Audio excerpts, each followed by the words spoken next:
न्यूजशाही न्यूजमध्ये आपले पुन्हा एकदा स्वागत। कसबा तारळे मतदारसंघ हा या जिल्हा परिषद मतदारसंघामध्ये बघता बघता दुसरा हाय व्होल्टेज मतदारसंघ बनत चालला आहे।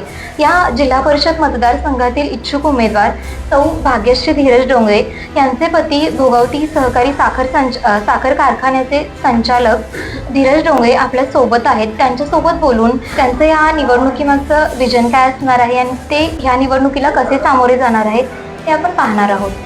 काय सांगाल, या हाय व्होल्टेज असणाऱ्या मतदारसंघातून तुम्ही लढताय, तर तुमच्या समोर विजन कोणतं आहे? हाय व्होल्टेज हा कसबा तारळे जिल्हा परिषद मतदारसंघात जी लढत आहे ती लढत अजून समोरचे उमेदवार ठरलेले नाहीत, त्यामुळे हाय व्होल्टेज होईल का नाही सांगता येत नाही। आणि हा माझ्या मेसेजचं किंवा माझं विजन असं असणार, गेले 3 वर्ष मी ग्रामपंचायतचा सरपंच असल्यामुळं स्थानिक स्वराज्य संस्थांमध्ये सर्वसामान्य गोरगरिबांची जी आपण कामं करू शकतोय त्या हेतूने हे जे पंचायतपेक्षा जिल्हा परिषद मोठं पद असल्यामुळं आपण भरपूर यातनं सर्वसामान्यांसाठी कामं करू शकतोय।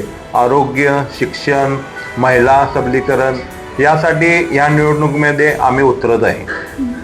जसं की आता तुम्ही म्हटलं तुम्ही सरपंच होता आणि आता भोगावती कारखान्याचे संचालक आहात, मग ह्याचा काही सकारात्मक परिणाम ह्या जिल्हा परिषद निवडणुकीमध्ये होईल असं वाटतं का? भोगावती कारखान्याचा हा प्लस पॉइंट आहे, कारण भोगावती कारखान्याची आहेत 24 गावं जे मतदारसंघात येतात ते भोगावती कारखान्याचे कार्यक्षेत्रातली गावं आहेत, त्यामुळे आमचा ह्या गावातनी संपर्क आहे। आणि आमच्या संचालक मंडळाने चेअरमन, व्हाईस चेअरमन साहेब आणि राहुल पाटील साहेब, AY साहेब, क्रांती साहेब यांच्या नेतृत्वाखाली कारखाना अतिशय चांगला चालला आहे। चालू वर्षी आम्ही 3653 रुपये दर हायेस्ट दिला आहे, त्यामुळं नक्कीच ह्या कारखान्याचा हे येत्या निवडणुकीमध्ये आम्हाला फायदा होणार आहे। आमच्या ह्या 24 गावामध्ये 350 कामगार आहेत भोगावती कारखान्याचे, हे 1% आमच्या पाठीशी राहणार आहे, कारण कामगारांचे प्रश्न आम्ही वेळच्या वेळ सोडवलेले आहेत, त्यामुळं कामगार 101% आणि आमचा प्लस पॉइंट आहे कामगारां आणि सभासद ही आमच्या पाठीमागे राहणार 101%। सध्या चर्चेत आहे की तुम्हाला जर कोणत्या पक्षाकडून तिकीट नाही भेटलं तर तुम्ही स्वबळावर लढणार आहात, हे खरं आहे का? हा खरं आहे, कारण तयारी ही पूर्ण झालेली आहे।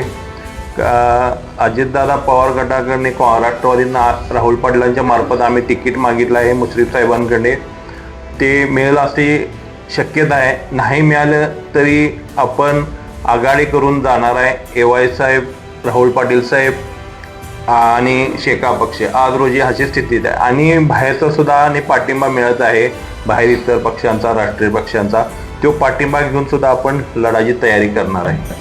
आता तुमच्या पत्नी एक महिला उमेदवार म्हणून उभ्या आहेत, तर महिलांसाठी महिलांच्या सक्षमीकरणासाठी कोणतं स्पेशल विजन आहे?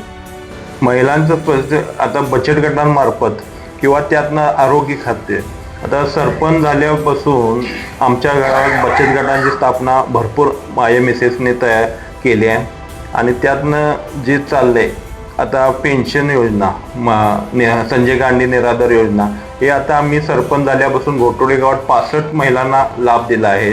ह्यातनंच आणि हे असंच महिलांसाठी भरपूर कामं करायची इच्छा आहे आमची। जिल्हा परिषद स्तरावर जर तुमच्या मिसेस निवडून आल्या तर प्रथमतः कोणत्या प्रश्नांना प्राधान्य द्याल? आरोग्याला प्राधान्य देणार, आरोग्य हे सगळ्यात महत्त्वाचं आहे। त्यानंतर शिक्षण, त्यासाठी शिक्षणावर भर देणार आहे, आणि महिला सबलीकरणासाठी भर देणार आहे। निवडून आल्यानंतर लोकप्रतिनिधी आणि जनता यांच्याशी संवादातला ताळमेळ राखण्यासाठी कोणती यंत्रणा उभारणार आहात?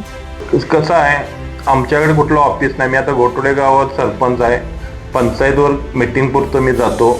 आमची रस्त्यावर खुर्ची असत्या, त्या रस्त्यावर सकाळी 2 तास बसायचं, संध्याकाळी 2 तास बसायचं, तिथं आपलं काय असेल ते गावगाडा तिथनं चालवतो आम्ही। तसंच दर आठवडे कुठं बाजार असेल तिथं आपण समजा शिरगाव ठिकाणी, आवळी ठिकाणी, ताळडे ठिकाणी असे गुरुवार, बुधवार या ठिकाणी आपण ऑफिस काढून तिथं दर आठवड्याला व्यवस्था करायची, म्हणजे संपर्क ठेवासाठी। आणि इतर संपर्क आपला असतोय, लग्न आहे, कोणाची मयत आहे, आपण दर घरात जातोय, त्यामुळे संपर्क हा आमचा असल्यामुळं त्यामुळे काय अडचण नाही, इथून संपर्क जादाच होत जाणार जिल्हा परिषदेची कामाच्या मार्फत। म्हणजे आता शेवटी न्यूजशाही न्यूजच्या माध्यमातून कसबा तारळे मतदारसंघातील संपूर्ण नागरिकांना काय विश्वास द्याल? आपण विजय होणार हे नक्की आहे आणि गेले 20-25 वर्षे जी कामं झालेली नसलीत आरोग्य खातं, शेती, शिक्षण किंवा महिलांच्या सबलीकरणासाठी त्याच्यावर भर देण्यात येईल आणि काहीतरी या 5 वर्षात सभासदांना मतदारांना वेगळं पाहायला मिळेल, मी तुम्हाला विश्वासानं सांगू शकतो. कसबा तारळे मतदारसंघातील नागरिकांना पुढच्या 5 वर्षांमध्ये कसबा तारळेचा पूर्ण विकास करण्याचं धोरण घेऊन सौ भाग्यश्री धीरज डोंगरे या निवडणूक लढत आहेत. पण शेवटी जनता काय कौल देते हे पाहणंही तितकंच महत्त्वाचं ठरणार आहे. ऐकलं, गोकुळची बासुंदी पुन्हा खावीशी वाटतेय.